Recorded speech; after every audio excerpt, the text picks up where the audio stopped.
arrogance, fraud, and a stunning downfall. Watch how one man's wealth couldn't save him from justice. The chatter in the courtroom buzzed like a hive of restless bees, tension crackling in the air. People packed into the benches, shoulder to shoulder, their eyes flicking toward the defendant's table. Whispers passed from one mouth to the next, each rumor more scandalous than the last. Then he walked in tall, broad-shouldered and dressed in a charcoal gray designer suit. The man carried himself with a confidence that bordered on arrogance. His slicked-back hair gleamed under the fluorescent lights, and he smirked at the crowd as if the room had gathered to admire him, not judge him. Ethan Grayson. The name that had dominated headlines for weeks looked more like a guest of honor than a defendant accused of stealing millions from struggling families. But it wasn't his entrance that turned heads. It was what happened when Judge Monica Lee entered the courtroom dressed in her black robe. Judge Lee moved with quiet authority as she approached the bench. She didn't need to raise her voice or glance at the crowd to command respect. Her presence was enough. Her reputation preceded her. A non-nonsense judge who valued justice above all else. All rise for the Honorable Judge Monica Lee. The bailiff announced, and everyone rose, everyone except Ethan Grayson. The room fell silent. All eyes shifted to the defendant, who remained seated casually, flipping through a legal pad as though the proceedings were a trivial inconvenience. His lawyer leaned in, whispering urgently, but Ethan waved him off with a dismissive flick of his wrist. Judge Lee paused at her bench. Her gaze, piercing her face, betrayed nothing, but the silence grew heavier. With every passing second, a murmur rippled through the crowd, the disbelief palpable. Who did this think he was? But Ethan didn't flinch. His expression was smug, almost daring the judge to react. "You may be seated," Judge Lee said, her voice calm but firm. She didn't address the slight, not yet. But the atmosphere in the room had shifted. The tension wasn't just palpable. Now, it was suffocating. But this was only the beginning. Ethan Grayson was about to learn the hard way that even the wealthiest and most entitled are not above the law. Ethan Grayson wasn't just any wealthy man. He was the kind of rich that made headlines. Luxury. Yachts, multi-million-dollar mansions on both coasts.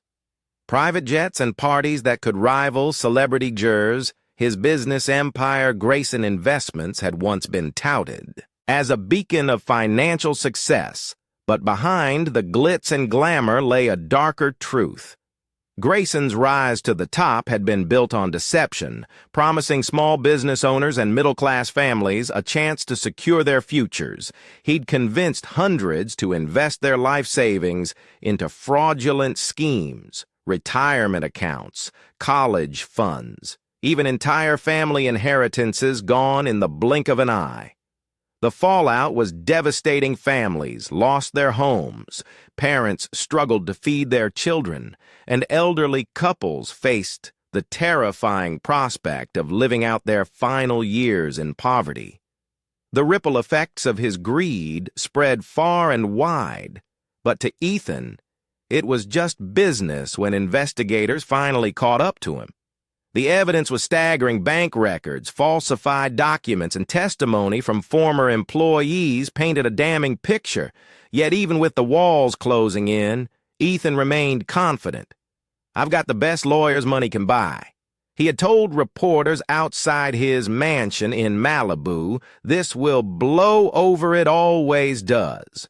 And for a while it seemed he might be right. His legal team filed motion after motion, delaying the trial for months. They painted him as a misunderstood entrepreneur, a scapegoat for the failures of others, but no amount of legal maneuvering could erase the mountain of evidence or the heartbreak of his victims.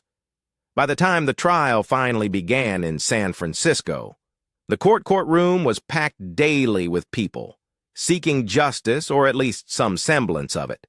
Among them was Angela Martinez, a widowed mother of 3 who had lost her home after investing with Grayson.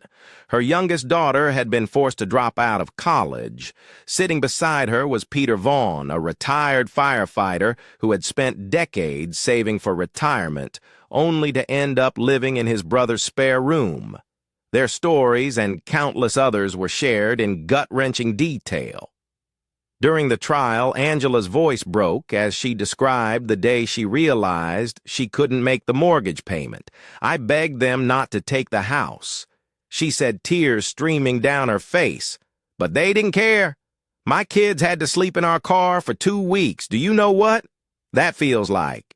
Peter's testimony was just as harrowing. "I spent 35 years running into burning buildings," he said, his voice heavy with anger. "And this man, he burned my future to the ground without a second thought." But through it all, Ethan sat there unbothered. He often leaned back in his chair, scrolling on his phone or whispering jokes to his attorney.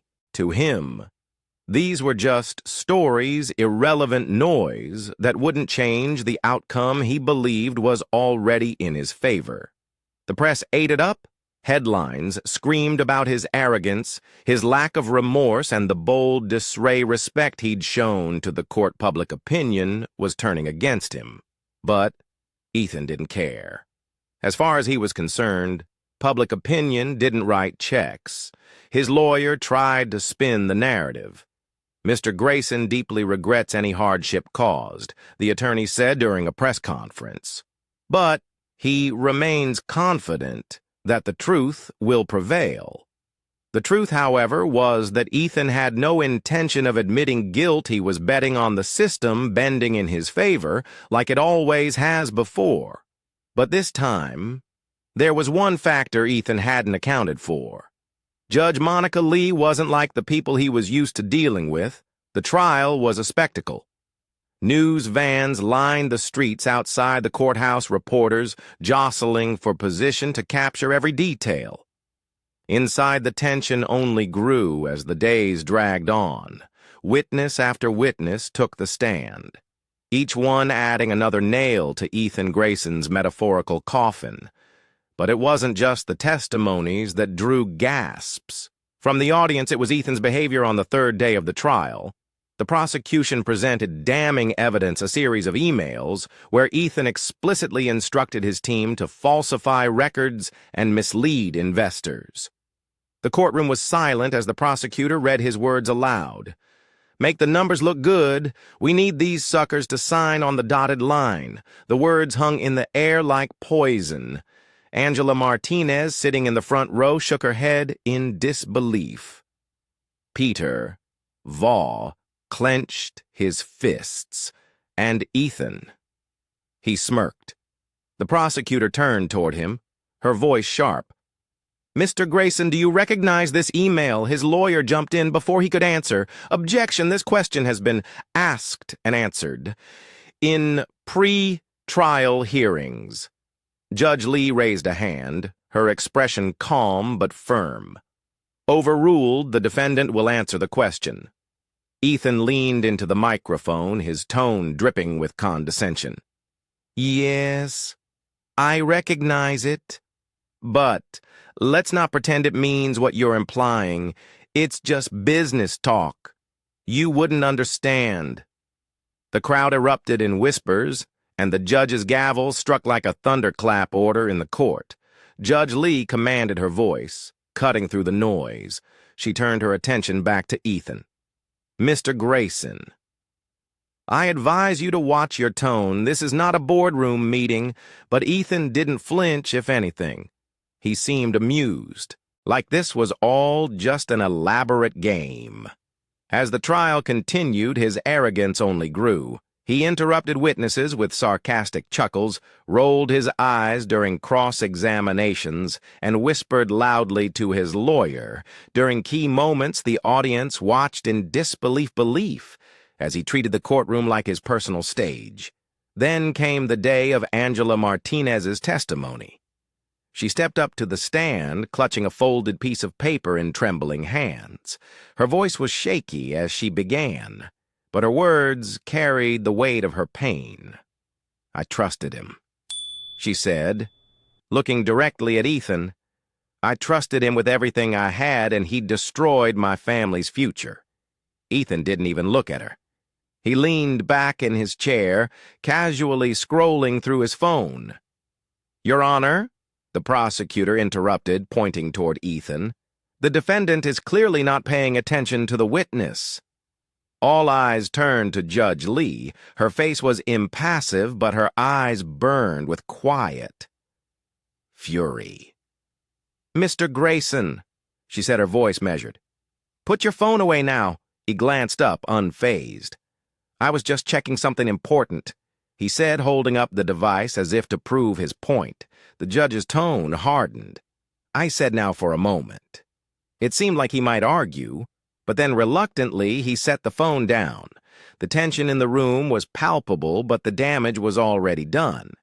Angela's testimony continued, but her voice carried a tremor of disbelief, as though she couldn't fathom the lack of basic human decency. By the end of her statement, there wasn't a dry eye in the courtroom. Except for Ethan's, the prosecution rested its case a week later, leaving the defense to make their move. Ethan's lawyer tried everything discrediting witnesses, twisting the narrative, even painting Ethan as a victim of overzealous prosecutors, but the cracks were too big to cover through it. All Judge Lee maintained her composure. She rarely spoke, but her presence loomed over the room like a steady, unwavering force. But it was clear to everyone watching that her patience with Ethan's antics was wearing thin. The trial had reached its final day. The air in the courtroom was electric, the anticipation almost unbearable. Reporters filled the back rows, their pens poised and cameras ready. The gallery was packed with victims, their faces a mix of anger and hope. All eyes were on Judge Monica Lee. As she prepared to deliver the sentence, Ethan Grayson sat at the defense table, his posture as relaxed as ever. He even had the audacity to flash a small grin to the cameras as they captured his every move. He didn't look like a man about to face judgment. He looked like a man convinced he'd already won. When Judge Lee finally spoke, the room fell silent. "Mr. Grayson," she began, her voice steady and deliberate, "you have been found guilty on all counts of fraud, conspiracy, and obstruction of justice. The evidence against you is overwhelming, and the testimonies of your victims paint a clear picture of your actions. You manipulated, exploited, and destroyed the lives of countless people, all for personal gain." Ethan leaned back in his chair, his expression unreadable. The judge continued, "Throughout this trial, you have shown a blatant lack of remorse. Your behavior in this courtroom has been nothing short of disgraceful. You have insulted your victims, disregarded this court's authority, and treated these proceedings as if they were beneath you." The crowd murmured in agreement. Angela Martinez, sitting in the front row, clasped her hands tightly. Her knuckles white, Judge Lee's tone shifted, becoming colder. "Justice, Mr. Grayson, is not about wealth, power, or privilege. It is about accountability, and today you will face the consequences of your actions." The room was so quiet, you could hear the faint rustling of paper. Ethan's smirk faltered for the first time as he straightened in his chair. Therefore, the judge declared, "I sentence you to 25 years in federal prison without the possibility of parole." Gasps erupted from the crowd. Ethan's face froze, the blood draining from his cheeks. 25 years, he'd been expecting a slap on the wrist, maybe a few months in a cushy facility, but this was unheard of for someone of his stature. Judge Lee wasn't finished. "Furthermore, I am ordering the immediate liquidation of your assets to repay the victims of your crimes. Every dollar you stole will be returned to the families you devastated." The courtroom broke into stunned murmurs. Angela Martinez pressed her hands to her mouth, tears streaming down her face. Peter Vaughn leaned back in his seat, his eyes wide with disbelief. Ethan shot up from his chair, his face red with anger. "You can't do this," he shouted, his voice echoing in the room. "I'm Ethan Grayson. You can't treat me like some common criminal judge." Lee's gavel slammed down, her expression unyielding. "Mr. Grayson, sit down." "But—" Ethan wasn't finished. "This is a joke. I'll appeal this. I'll have your career ruined." "Judge." The bailiffs moved closer, ready to intervene. "Judge." Lee remained calm, her voice cutting through his outburst like a knife. "This is my courtroom. Mr. Grayson, and you will show respect. BFFs escort the defendant out as he was led away." Ethan continued to protest, his voice growing fainter with each step. The courtroom erupted into applause, something that rarely happened but felt entirely appropriate in the moment. Judge Lee turned to the audience, her expression softening. "Just slightly. Justice has been served," she said. "Let this be a reminder that no one, no matter how powerful, is above the law." But as the courtroom emptied and the camera outside began flashing, one question lingered in everyone's minds. Would this sentence be enough to truly change a man like Ethan Grayson? The courtroom was nearly empty now, save for a few lingering reporters and victims. Gathering their belongings, the buzz of excitement still hung in the air, but for those directly affected by Ethan Grayson's crimes, the emotions were more complex. Angela Martinez stood by the courthouse steps, clutching her purse tightly. A reporter approached her with a microphone. "How do you feel after today's verdict?" Angela hesitated, then said, "I feel relieved. But the truth is, no sentence will erase the damage he caused my kids. And I are still rebuilding. But at least now we have hope." Nearby, Peter Vaughn was speaking with a friend. "It's not just about the years he's getting," he said, shaking his head. "It's about the message. People like him think they're untouchable today. Proves they're not inside her chambers." Judge Monica Lee sat quietly, staring out the window at the commotion below. She didn't feel triumph or victory, just a steady resolve. Her role wasn't about personal satisfaction. It was about ensuring fairness, about reminding everyone that the scales of justice could balance even against the weight of wealth privilege. Ethan Grayson's name would continue to make headlines for a while. But for the people he had wronged, the chapter was finally closing.